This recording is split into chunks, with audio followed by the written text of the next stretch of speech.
சஹாபாக்களுடைய காலத்திற்கு பின்னர் நிறைய வழிகெட்ட கொள்கைகள் முஸ்லிம்களுக்கு மத்தியில் உருவாகியது.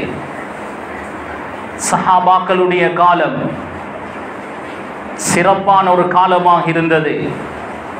அவர்களுடைய காலத்திற்கு பின்னர் கொஞ்சம் கொஞ்சமாக அகீதாவில், கொள்கை கோட்பாடுகளில் மிக மோசமான கொள்கைகள் கொஞ்சம் கொஞ்சமாக தலை தூக்கி கொண்டிருந்தது. அந்த வகையில் அந்த காலத்தில் முஅ்தஸிலாக்கள், முர்ஜியாக்கள், ஜஹ்மியாக்கள், முஷப்பிஹாக்கள் என்று பல பிரிவுகள் உண்டாகி கொண்டே போனார்கள்.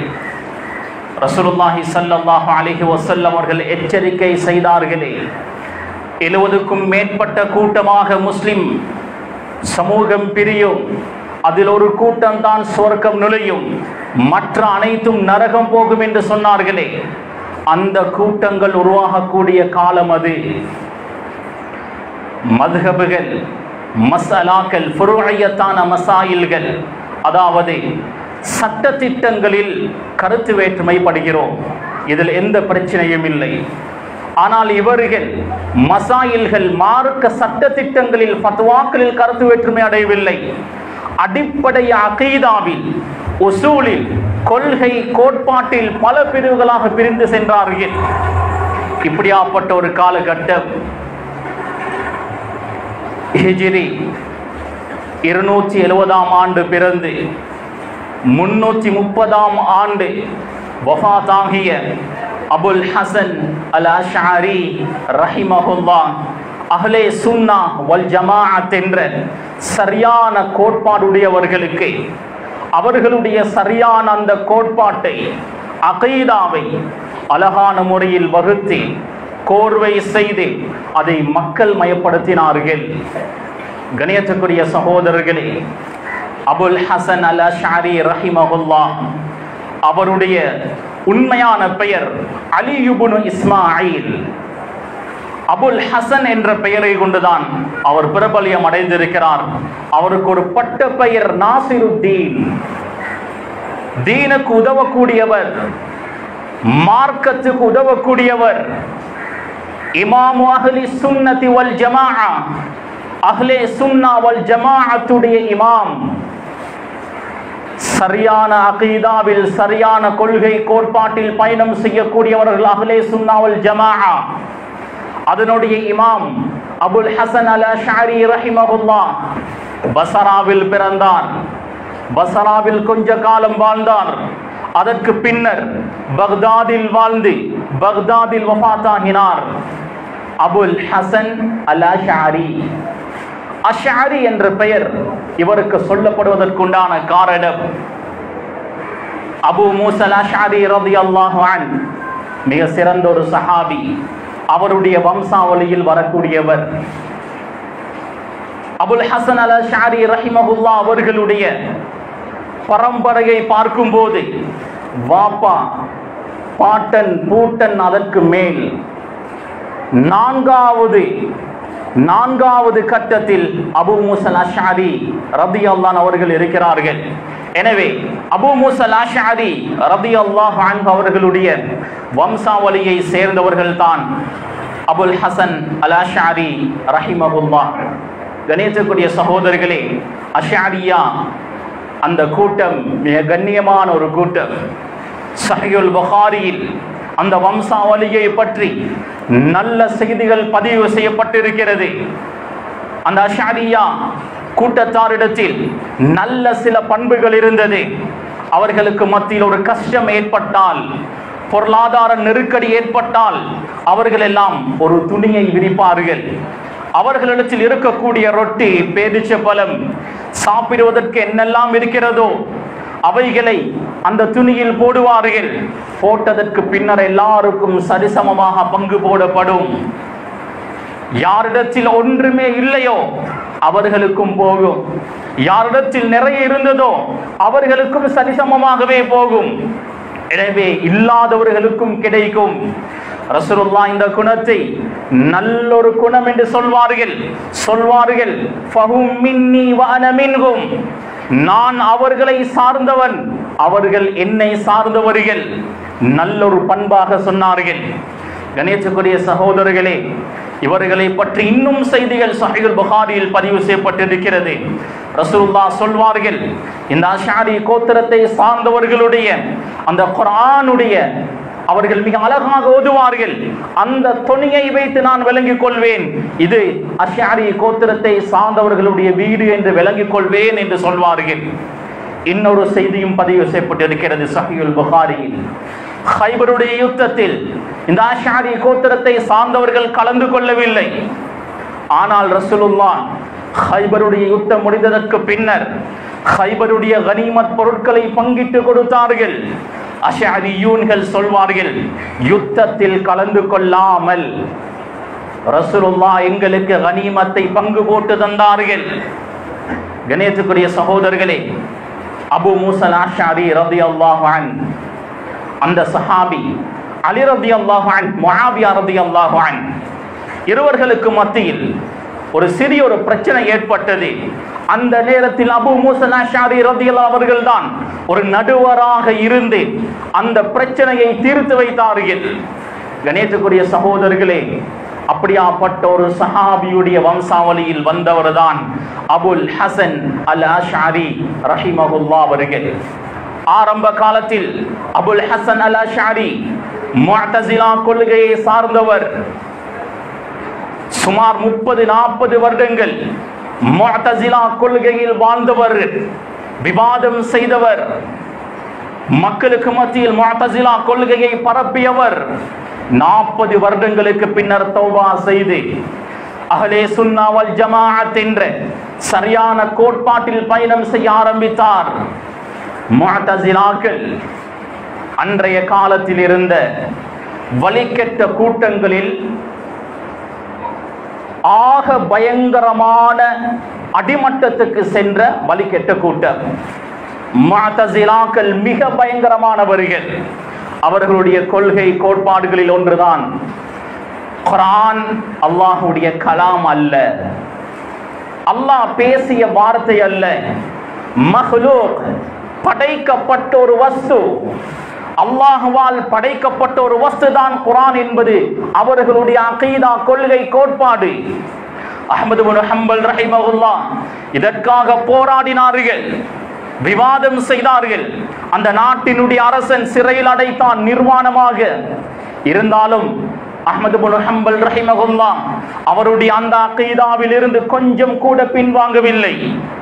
முஅ்தஸிலாக்கள் சொல்கிறார்கள், குர்ஆன் அல்லாஹ்வால் படைக்கப்பட்ட ஒரு வஸ்து. அஷ்அரி அகீதாவை சேர்ந்த அஹ்லே சுன்னா வல் ஜமாஅத்துடைய நாம் சொல்கிறோம், குர்ஆன் என்பது கலாமுல்லாஹ், அல்லாஹ்விடம் இருந்து வெளிப்பட்ட வார்த்தைகள், அது படைக்கப்பட்ட வஸ்து அல்ல. கண்ணியத்துக்குரிய சகோதரர்களே, முஅ்தஸிலாக்களுடைய இன்னும் ஒரு வழிகெட்ட கொள்கைதான், ஒருவன் பாவம் செய்து நரகம் சென்றால் நரகத்தில் நிரந்தரமாக இருப்பான். ஒரு பாவி நரகத்தில் நிரந்தரமாக இருப்பான். அவர்களுடைய இன்னொரு வழிகெட்ட கொள்கை நிறைய இருக்கிறது, சொல்வதென்றால் சொல்லிக் கொண்டே போகலாம். அல்லாஹ்வுடைய சிஃபாத்களை நாம் சொல்கிறோம். அல்லாஹ் சமீஅ, பசீர், அலீம், பார்க்கக்கூடியவன், கேட்கக்கூடியவன், அனைத்தையும் நன்கறிந்தவன், ஹக்கீம், ஞானம் மிக்கவன், நிறைய நாம் சொல்கிறோம் அல்லாஹ்வுடைய சிஃபாத்கள் என்று.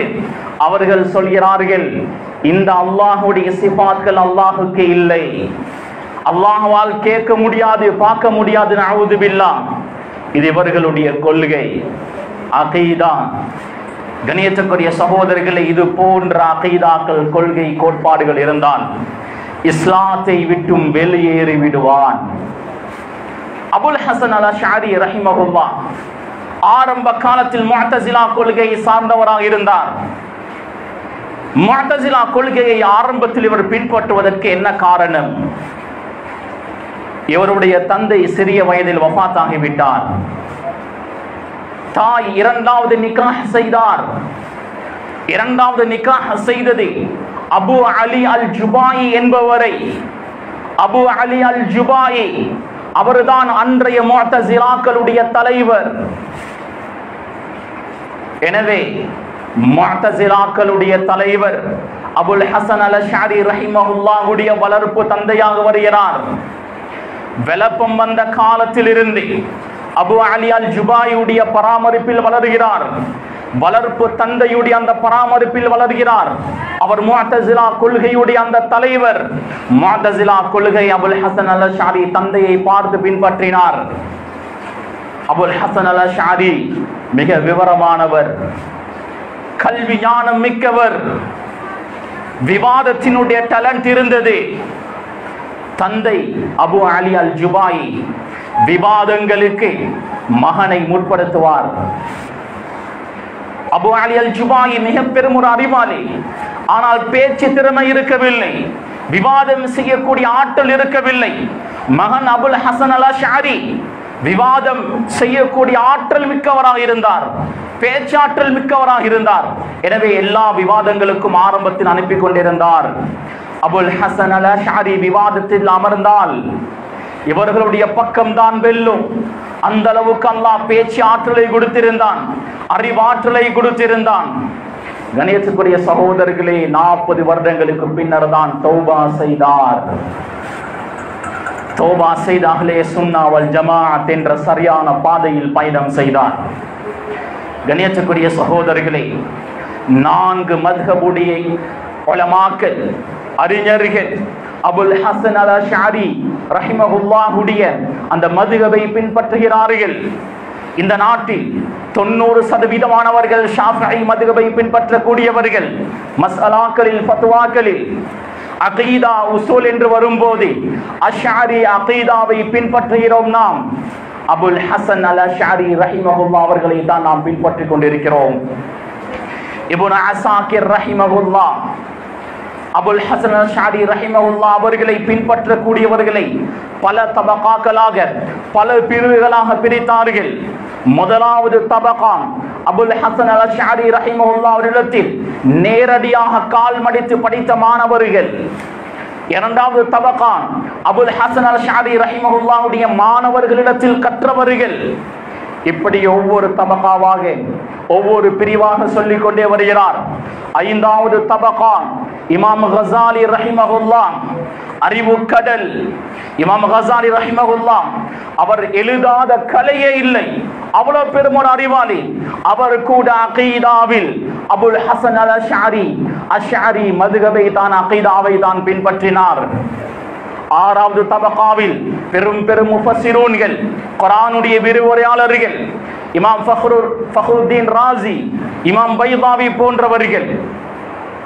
ஷாஃபி மதுஹபுடைய மிக முக்கியமான ஆலிம் இமாம் நபவி அகீதாவுடைய விடயத்தில் அபுல் ஹசன் அல் அஷ்அரி அவர்களை தான் பின்பற்றினார்கள். ஏழாவது தபகாவில் இமாம் தஃப்தாஸானி மிக பெரும் ஒரு அறிஞர்.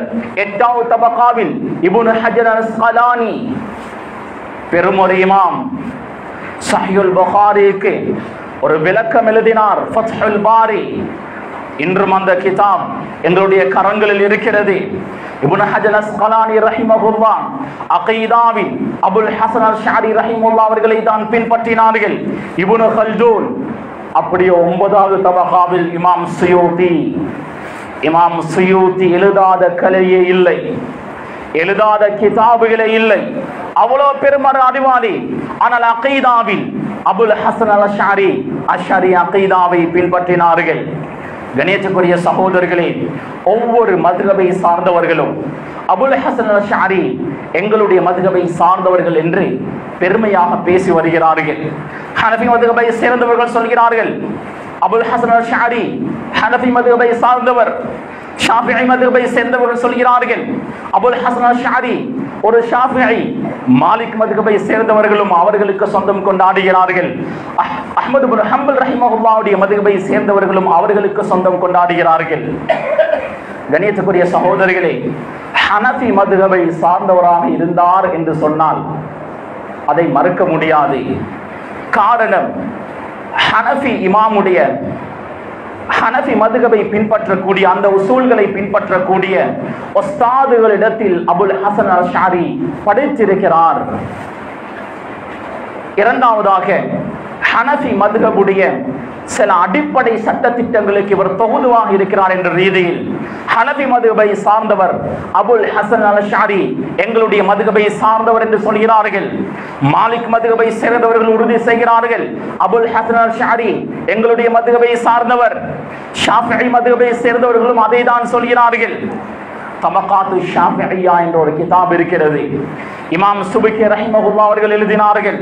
அதில் உறுதி செய்கிறார்கள் அபுல் ஹசன் அல் அஷ்அரி ஷாஃபி மதுஹபை சேர்ந்தவர். அதிகமான அறிஞர்களுடைய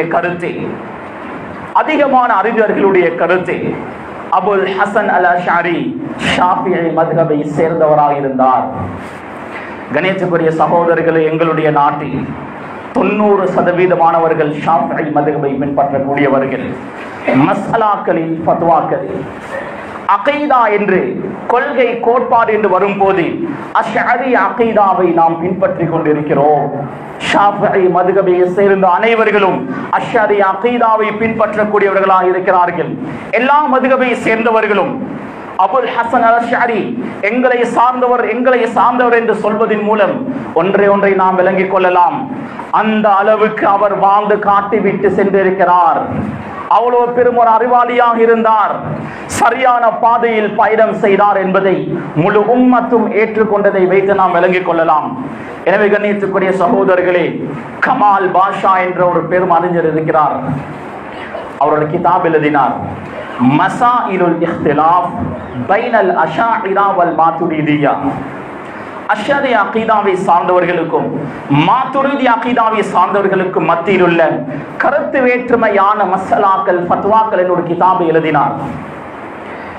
நாம் ஷாஃபிஈ மதுஹபை சேர்ந்தவர்கள் அஷ்அரி அகீதாவை பின்பற்றுகிறோம். ஹனஃபி மதுஹபை சேர்ந்தவர்கள் மாதுரிதி அகீதாவை பின்பற்றுகிறார்கள். ஒன்று அஷ்அரி அகீதாவை பின்பற்றலாம் அல்லது மாதுரிதி அகீதாவை பின்பற்றலாம். இந்த இரண்டையும் தாண்டி வேறொரு அகீதாவுக்கு சென்று விடக்கூடாது. சென்று விட்டால் அது வழிகேடாகத்தான் இருக்கும். எனவே கவனமாக இருக்க வேண்டும். கணேசக்குரிய சகோதரர்களே, கமால் பாஷா என்பவர் மசாயிலுல் இஹ்திலாஃப் பைனல் அஷாஇரத்தி வல் மாதுரிதிய்யா என்ற கிதாபில் பதிவு செய்கிறார். இமாம் அபுல் ஹசன் அல் அஷ்அரி ஷாஃபிஈ மதுஹபை சேர்ந்தவராக இருந்தார். ஷாஃபிஈ மதுஹபை சேர்ந்த அனைவர்களும் அஷ்அரி அகீதாவை பின்பற்றக்கூடியவர்களாக இருக்கிறார்கள் என்று பதிவு செய்திருக்கிறார்கள். எனவே கண்ணியத்துக்குரிய சகோதரர்களே, பெரியோர்களே, அன்பானவர்களே, அபுல் ஹசன் அல் அஷ்அரி மிக பெரும் ஒரு அறிவாளி. அல்லாஹ் விசாலமான அறிவு ஆற்றலை கொடுத்திருந்தான். அபு இஸ்ஹாக் அல் இஸ்ஃபராயினி என்ற ஒரு மார்க்க அறிஞர் இருந்தார். அவர் மிக பெரும் ஒரு மார்க்க அறிஞராகிய அபுல் ஹசன் அல் பாஹிலி என்பவரை சந்திக்க சென்றார். அபுல் ஹசன் அல் பாஹிலியுடைய மஜ்லிஸில் அமர்ந்து அவருடைய அந்த பாடம் நடாத்துவதை தரிசை கேட்டுக்கொண்டிருந்தார். கேட்டுக்கொண்டிருந்து விட்டு அவர் சொன்னார், இவருடைய அறிவுக்கும் என்னுடைய அறிவுக்கும் என்ன வித்தியாசம் தெரியுமா? பெரும் ஒரு கடலில் ஒரு துளி தண்ணீரை எடுத்தால் அந்த அளவு தான் என்னுடைய அறிவு, கடல் அளவு அவருடைய அறிவு என்று சொன்னார். அந்த அபுல் ஹசன் அல் பாஹிலி சொல்கிறார், அபுல் ஹசன் அல் அஷ்அரிக்கு முன்னால் என்னுடைய அறிவு கடலில் இருந்து எடுக்கப்படக்கூடிய ஒரு டொட் தண்ணீரை போன்று. அவ்வளவு பெரும் ஒரு அறிவாளியாக அபுல் ஹசன் அல் அஷ்அரி ரஹிமஹுல்லாஹ் அவர்கள் இருந்தார்கள். கணியத்துக்குரிய சகோதரர்களே, மதுஹபுகள் தேவையில்லை என்று சொல்லக்கூடியவர்கள், நாமெல்லாம் முஜ்தஹிதுகள், குர்ஆன் ஹதீஸை பின்பற்றக்கூடியவர்கள், குர்ஆன் ஹதீஸில் இருந்து நேரடியாக ஆதாரம் பெற தகுதி எங்களுக்கு இருக்கிறது என்று சொல்லக்கூடியவர்கள், குர்ஆனுடைய ஒரு வசனத்துக்கு அர்த்தம் சொல்ல முடியாதவர்கள், மதரசாவில் கற்கக்கூடிய முதலாவது வகுப்பு மாணவனுக்கு தெரிந்த விடயங்கள் கூட அவர்களுக்கு தெரியாது. ஆனால் அவர்கள் சொல்வார்கள், நாம் முஜ்தஹிதுகள், மதுஹபை பின்பற்ற வேண்டிய தேவையில்லை, குர்ஆன் ஹதீஸை பின்பற்றுவோம். கணேசக்குரிய சகோதரர்களே, ரசூலுல்லாஹ் குர்ஆனுடைய ஆயத்திற்கு விளக்கம் சொன்னார்கள். குர்ஆனுடைய ஆயாத்களுக்கு சபபுன் நுசூல் இருக்கிறது. இறங்கிய காரணம், எந்த காலத்தில் எந்த நேரத்தில் இறங்கியது, இதை பற்றி ஆழமான அறிவு இருந்தால் மட்டுமே குர்ஆன் ஹதீஸை டைரக்டாக பின்பற்றலாம். கணேசக்குரிய சகோதரர்களே, பெரும் பெரும் இமாம்கள், மதுஹபுடைய இமாம்கள், பெரும் அறிவாளிகள், குர்ஆன் ஹதீஸில் இருந்து தூய வடிவில் ஃபத்வாக்களை, மசாயில்களை அவர்கள் கோர்வை செய்தார்கள். அவர்கள் கோர்வை செய்த மஸ்அலாக்கள், ஃபத்வாக்கள் குர்ஆன் ஹதீஸ் இஜ்மா கியாஸில் இருந்து. குர்ஆன் ஹதீஸ் இஜ்மா கியாஸை தாண்டி பைபிளில் இருந்து அவர்கள் எடுத்திருந்தால் அதை எங்களால் ஏற்றுக்கொள்ள முடியாது. கணியத்துக்குரிய சகோதரர்களே, மசாயில்கள், ஃபத்வாக்கள் என்று வரும்போதே தகுதி வாய்ந்த ஆழமான அறிவுடைய ஒருவரை நாம் பின்பற்ற வேண்டும் என்று வரும்போது அகீதாவுடைய விடயத்தில் அது உசூல், அடிப்படை அறிவு, கொள்கை, கோட்பாடு, அது தவறினால் நரகம்தான். எனவே அகீதாவுடைய விடயத்தில் அஹ்லே சுன்னா வல் ஜமாஅத்துடைய இமாமாகிய அபுல் ஹஸன் அல்-அஷ்அரி ரஹிமஹுல்லாஹுடைய அந்த அகீதாவை, மதுஹபை நாம் பின்பற்றுவோம். அபுல் ஹஸன் அல்-அஷ்அரி ரஹிமஹுல்லாஹ் ஒரு ஜாஹிதாக வாழ்ந்தார், உலக ஆசை அற்றவராக வாழ்ந்தார். அவருடைய மாத வருமானம் 17 திர்ஹம். அவருடைய பாட்டன் ஒரு காணியை அவருக்கு கொடுத்தார். அந்த காணியிலிருந்து வந்த வருமானம் தான் 17 திர்ஹம். அதை வைத்து தான் அவர் சாப்பிடுவார். ரொட்டியும் தண்ணீரும் தான் அவருடைய சாப்பாடு. மிஞ்சினால் ஒரு பால் கப்பை சேர்த்துக் கொள்வார்கள். அதை தாண்டி அவர்கள் விசேஷமான சாப்பாடு எதுவுமே சாப்பிட்டதில்லை. பழைய கால இமாம்களுடைய வரலாற்றை பார்க்கும் போது நிறைய பசியோடு தான் இருந்தார்கள். அப்படி வாழ்ந்தவர்களின் மூலம்தான் நிறைய கிதாபுகள் எழுதப்பட்டிருக்கிறது, இல்ம் பாதுகாக்கப்பட்டிருக்கிறது. அவர்களுடைய தியாகம் தான் இன்று வரை இஸ்லாம் எங்களிடம் வந்து சேர்ந்திருக்கிறது. கணியத்துக்குரிய சகோதரர்களே, அபுல் ஹஸன் அல்-அஷ்அரி ரஹிமஹுல்லாஹ் இரவு வணக்கத்தில் பேணுதலாக இருந்தார். இரவில் சிறிய ஒரு பகுதி உறங்குவார், மீதமுள்ள முழு பகுதியும் அமல் இபாதத்தில் அவர் கழிப்பார். அதை ரகசியமாக வைத்திருந்தார். அவருடைய கடைசி காலத்தில் அவருக்கு ஹித்மத் செய்த மாணவர்கள் சொல்லிதான் சமூகத்துக்கு அது தெரிய வந்தது. கணியத்துக்குரிய சகோதரர்களே, அவ்வளவு பேணுதலான ஒரு மனிதர். அபு இம்ரான் என்ற ஒரு மனிதர் இருந்தார், கல்வி கற்கக்கூடிய ஒரு மாணவர். அவர் சொல்கிறார், அபுல் ஹஸன் அல்-அஷ்அரி ரஹிமஹுல்லாஹ் அவர்களோடு பஸ்ராவிலும் நான் இருந்தேன், பக்தாதிலும் நான் இருந்தேன். ஆனால் இவரை விட மிக பேணுதலான ஒருவரை நான் கண்டதே இல்லை. துன்யா என்று வரும்போது, உலகம் என்று வரும்போது சோர்வடைந்தவராக இருப்பார். ஆகிரம் என்று வரும்போது, அல்லாஹுக்கு என்று வரும்போது சுறுசுறுப்பாக செயற்படுவார். கணேசக்குரிய சகோதரர்களே, இப்படியாப்பட்ட ஒரு இமாமை நாம் பின்பற்றுவதற்கு சந்தோஷப்பட வேண்டும், பெருமைப்பட வேண்டும். கல்வி ஞானத்தில் ஆழமான அறிவுள்ளவர், மிக பேணுதலானவர். அரைக்குறை அறிவோடு எதுவும் அவர் சொல்லவில்லை. நீண்ட ஆராய்ச்சி, நீண்ட மிக ஆழமான அறிவு, முழு உம்மத்தும் அவரை ஏற்றுக்கொண்டும் இருக்கிறது. கணியத்துக்குரிய சகோதரர்களே, அல்லாஹ் விவாதம் செய்வதனுடைய விசேஷமான டேலண்டை அவருக்கு அல்லாஹ் கொடுத்திருந்தான். அபு அப்துல்லாஹ் இப்னு ஹஃபீஃப் என்ற ஒரு ஆலிம் சொல்கிறார், நான் அபுல் ஹஸன் அல்-அஷ்அரி அவர்களை சந்திக்க சென்றேன். முஅ்தஸிலாக்களுடைய ஒரு கூட்டம் வந்து அமர்ந்தார்கள். அவர்கள் நிறைய அவர்களுடைய கொள்கையை பற்றி சொல்லிக் கொண்டிருந்தார்கள். அபுல் ஹஸன் அல்-அஷ்அரி எதுவுமே பேசவில்லை. பேச விட்டார்கள். பேசட்டும், எல்லாத்தையும் அவர்கள் பேசி முடிந்தார்கள். முடித்ததற்கு பின்னர் அவர்கள் பேசிய ஒவ்வொன்றுக்கும் மறுப்பு கொடுத்தார்கள், பதில் கொடுத்தார்கள். அவ்வளவு தெளிவாக இருந்தது. வந்தவர்கள் அனைவர்களும் வாயடைத்து திரும்பி போனார்கள். நான் அபுல் ஹஸன் அல்-அஷ்அரி ரஹிமஹுல்லாஹ் அவர்களுக்கு பின்னால் சென்றேன். அவர் என்னை கவனித்தார். கேட்டார், யார் நீ, என்ன வேண்டும்? நான் சொன்னேன், கம் லிசானுன் லக், கம் உதுனுன் லக், கம் ஐனுன் லக். உங்களுக்கு எத்தனை நாவுகள், எத்தனை காதுகள், எத்தனை கண்கள், எவ்வளவு அழகாக ஒவ்வொன்றையும் நோட் பண்ணி மிக அழகாக பதில் சொல்கிறீர்களே.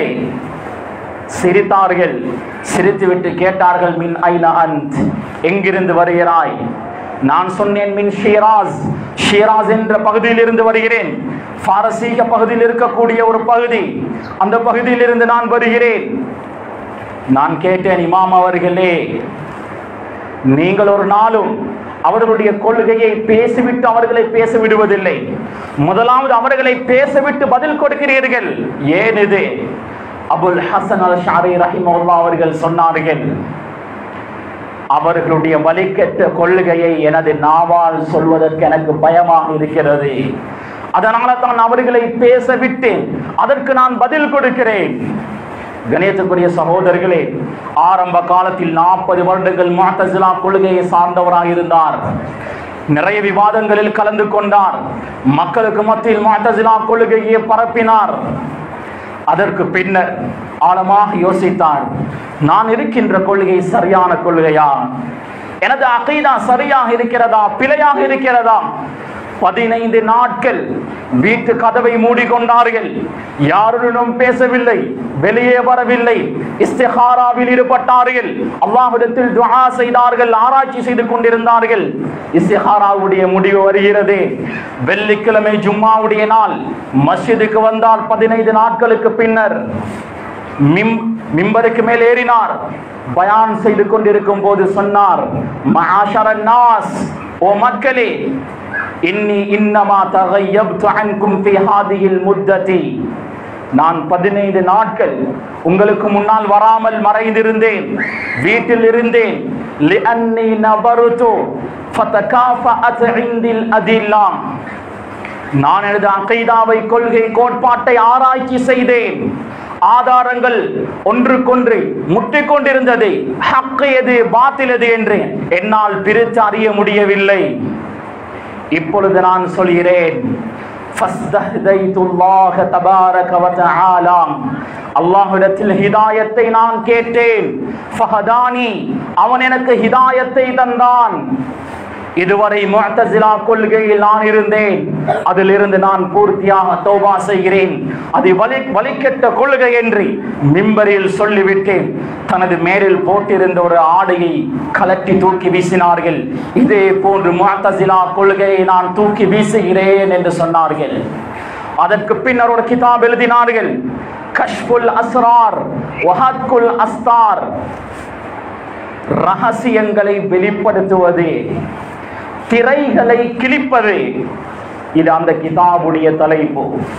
40 வருடங்களாக ஒரு கொள்கையில் இருந்து அந்த கொள்கைக்காக விவாதம் செய்தவர், அந்த கொள்கையை பற்றி நன்கறிந்தவர், இது தவறான கொள்கை என்பதை விரிவாக ஒரு புத்தகமாக எழுதி மக்கள் மயப்படுத்தினார். அஹ்லே சுன்னா வல் ஜமாஅத் என்ற சரியான கோட்பாட்டில் போகக்கூடியவர்கள் அதை படித்துவிட்டு சொன்னார்கள், எங்களுடைய அகீதாவை இதை போன்று மிக தெளிவாக யாருமே எங்களுக்கு சொல்லித் தரவில்லை. அதற்கு பின்னர் தான் இமாம் அஹ்லே சுன்னா வல் ஜமாஅ, அஹ்லே சுன்னா வல் ஜமாஅத்துடைய பெயர் அவருக்கு சூட்டப்பட்டது. கணேசக்குரிய சகோதரர்களே, பெரியோர்களே, கடைசியாக இதை ஞாபகப்படுத்தி எனது ஹுத்பாவை முடித்துக் கொள்கிறேன். முஅ்தஸிலாக்கள் மிக மோசமான கொள்கையுடையவர்கள். முதலாவது அறிவுக்கு முக்கியத்துவம் கொடுப்பார்கள், அதற்கு பின்னர் தான் வஹி. முதலாவது அறிவு, அதற்கு பின்னர் தான் வஹி. அபுல் ஹசன் அல் ஷாரி யோசித்தார், மனிதனுடைய அறிவுக்கு அப்பாற்பட்டு எவ்வளவு இருக்கிறது. குர்ஆனில் அல்லாஹ் யுமினூன பில் கைப், முஃமின்களை பற்றி அல்லாஹ் சொல்லும்போது மறைமுகமானதை விசுவாசம் கொள்ளக்கூடியவர்கள் என்று அல்லாஹ் சொல்கிறான். அப்படி என்றால் மனிதனுடைய அறிவுக்கு அப்பாற்பட்டு எவ்வளவு இருக்கிறது. எனவே முதலாவது வஹி குர்ஆன் சுன்னா தான், அதற்கு பின்னர் தான் அறிவு. இந்த முஅ்தஸிலாக்கள் தவறான கொள்கையில் இருக்கிறார்கள் என்பதை அவர்கள் உறுதி செய்து கொண்டார்கள். கணியத்துக்குரிய சகோதரர்களே, முஅ்தஸிலாக்களிடத்தில் ஆக பயங்கரமான மோசமான கொள்கைகள் இருக்கிறது. அல்லாஹ்வுடைய விடயத்தில் மிக மோசமான கொள்கையுடையவர்கள். கணேசக்குரிய சகோதரர்களே, அபுல் ஹசன் அஷ்அரி ரஹிமஹுல்லாஹ் தனது வளர்ப்பு தந்தை முஅ்தஸிலாக்களுடைய தலைவர் அபு அலி அல் ஜுபாயி என்பவரிடத்தில் சில கேள்விகளை கேட்டார். ஐயுஹா ஷேக், மா கவுலுக ஃபீ ஸலாஸா, ஷேக் அவர்களே, இந்த 3 பேர்களை பற்றி நீங்கள் என்ன சொல்கிறீர்கள்? முஃமின், காஃபிர், சபி, சிறுவன். இந்த 3 பேர்களை பற்றி நீங்கள் என்ன சொல்கிறீர்கள்? அபு அலி அல் ஜுபாயி முஅ்தஸிலா கொள்கையை சார்ந்தவர் சொன்னார், அல் முஃமினு மின் அஹ்லி தரஜாத், முஃமின் சுவர்க்கத்தில் பெரும் அந்தஸ்தில் இருப்பான், உயர்ந்த தரஜாவில் இருப்பான். வல் காஃபிர் மின் அஹ்லில் ஹலகாத், காஃபிர் என்பவன் நரகத்தில் வேதனைக்குட்படுத்தப்படுவான், அழிவை சந்திக்க கூடியவர்களில் அவன் இருப்பான். வஸ்ஸபி மின் அஹ்லின் நஜாத், சிறுவன் நரகத்தில் இருந்து தப்பியவர்களுடைய கூட்டத்தில் இருப்பான். கணேசக்குரிய சகோதரர்களே, அபுல் ஹசன் அஷ்அரி அவர்கள் சொன்னார்கள், சரி சபி சிறுவன் என்பவன் ஒரு முஃமினுடைய அந்தஸ்து, அதாவது சுவர்க்கத்தில் உயர்ந்த அந்தஸ்தை அடைய முடியுமா? அபு அலி அல் ஜுபாயி சொன்னார், முடியாது. காரணம், ஒரு முஃமின் நிறைய அமல் இபாதத் செய்திருக்கிறான், ஆனால் இந்த சிறுவன் சிறு வயதிலே வஃபாத்தாகி விட்டான். அதனால் முஃமினுடைய தரஜாவை ஒரு நாள் இவனால் அடைய முடியாது. அதற்கு அபுல் ஹசன் அல் அஷ்அரி ரஹிமஹுல்லாஹ் அவர்கள் கேட்டார்கள், அந்த சிறுவன் அல்லாஹ்விடத்தில் கேட்டால், அத்தக்ஸீரு லைஸ மின்னி, இது என்னுடைய குறைபாடு இல்லையே, என்னை சிறு வயதில் மௌத்தாக்கியவன் நீதானே என்ற கேள்வியை கேட்டால், அதற்கு அபு அலி அல் ஜுபாய் என்பவர் சொன்னார், அல்லாஹ் சொல்வான், லவ் பகீத லஅஸைத, நீ நீண்ட காலம் வாழ்ந்திருந்தால் நீ பாவம் செய்திருப்பாய், அதனால் தான் சிறிய வயதில் உன்னை நான் வஃபாத்தாக்கி விட்டேன் என்று சொல்வான். அபுல் ஹசன் அஷ்அரி கேட்டார், அப்படி என்றால் நரகம் நுழைந்த ஒரு காஃபிர், ஒரு பாவி அல்லாஹ்விடத்தில் கேட்டால், யா அல்லாஹ், என்னை சிறிய வயதில் வஃபாத்தாக்கி இருந்தால் நான் நரகம் வந்திருக்க மாட்டேனே, சுவர்க்கம் சென்றிருப்பேன் என்று அல்லாஹ்விடத்தில் கேட்டால், அபு அலி அல் ஜுபாயிடம் எந்த பதிலும் இல்லை, வாய் பொத்தி போடார். கணேசக்குரிய சகோதரர்களே, பெரியோர்களே, அன்பானவர்களே, முஅ்தஸிலாக்கள் மோசமான கொள்கை உடையவர்கள், மிக மோசமான கொள்கை உடையவர்கள். அவர்கள் சொல்கிறார்கள், அல்லாஹ்வுடைய நாட்டு பிரகாரம் அனைத்தும் நடப்பதில்லை, மனிதன் அவனுடைய செயலை அவனே படைத்துக் கொள்கிறான். அல்லாஹ்வால் ஒரு மனிதனுக்கு நலவு மட்டும்தான் நாட முடியும், கெடுதியை நாட முடியாது. ஒரு மனிதன் பாவம் செய்தால், தவறு செய்தால், அது அவனுடைய ஹல்க், அவனுடைய அந்த படைப்பின், அந்த மனிதன் அந்த பாவத்தை அவனாகவே உருவாக்கிக் கொள்கிறான். அல்லாஹ்வுடைய நாட்டம் இல்லாமல் அஹ்லே சுன்னா வல் ஜமாஅத் என்ற சரியான கோட்பாடுடையவர்களாகிய நாம் சொல்கிறோம், அல்லாஹ்வுடைய நாட்டு பிரகாரம் தான் அனைத்தும் நடக்கிறது. ஆனால் ஒவ்வொரு மனிதனுக்கும் அல்லாஹ் இக்தியாரை, ஆப்ஷனை தந்திருக்கிறான். நல்லதையும் செய்யலாம், கெட்டதையும் செய்யலாம், ஆப்ஷன் தரப்பட்டிருக்கிறது. வஹதைனாஹுன் நஜ்தைன், இரண்டு பாதைகளை நாம் காண்பித்திருக்கிறோம். இது சொர்க்கத்துடைய பாதை, இது நரகத்துடைய பாதை. ரெண்டு வழிகளை அல்லாஹ் காண்பித்திருக்கிறான். நல்லதை கெட்டதை தெரிவு செய்யக்கூடிய ஆப்ஷனை, இக்தியாரை அல்லாஹ் எங்களுக்கு தந்திருக்கிறான். நாம் எதை தெரிவு செய்வோம் என்பது அல்லாஹ்வுக்கு தெரியும். கணேசக்குரிய சகோதரர்களை, பேசுவது என்றால் பேசிக்கொண்டே போகலாம். எனவே அல் மிலல் வன் நிஹல் என்ற கிதாபில் மிக தெளிவாக எழுதியிருக்கிறார்கள். அபுல் ஹசன் அல் அஷ்அரி ரஹிமஹுல்லாஹ் அவர்களின் மூலம் முஅ்தஸிலாக்கள் வானளவு உயர்ந்தார்கள். அவரின் மூலமே மண்ணுக்கடியில் புதைக்கவும் பட்டார்கள் முஅ்தஸிலாக்கள். கணியத்துக்குரிய சகோதரர்களே, குர்ஆனில் வரக்கூடிய ஆயாத்துகள், அல்லாஹ்வுடைய கை, கால், முகம் என்ற வரக்கூடிய வசனங்கள் முத்தஷாபிஹாத் என்று சொல்வோம். இதற்கு நாம் தஅவீல் செய்கிறோம். யதுல்லாஹி ஃபௌக ஐதீஹிம், அல்லாஹ்வுடைய கரம் அவருடைய கரத்துக்கு மேலால் இருக்கிறது என்றால் அல்லாஹ்வுக்கு கரம் இருக்கிறது என்பது அர்த்தம் அல்ல, அவர்களுக்கு அல்லாஹ்வுடைய உதவி இருக்கிறது என்பதுதான் அர்த்தம்.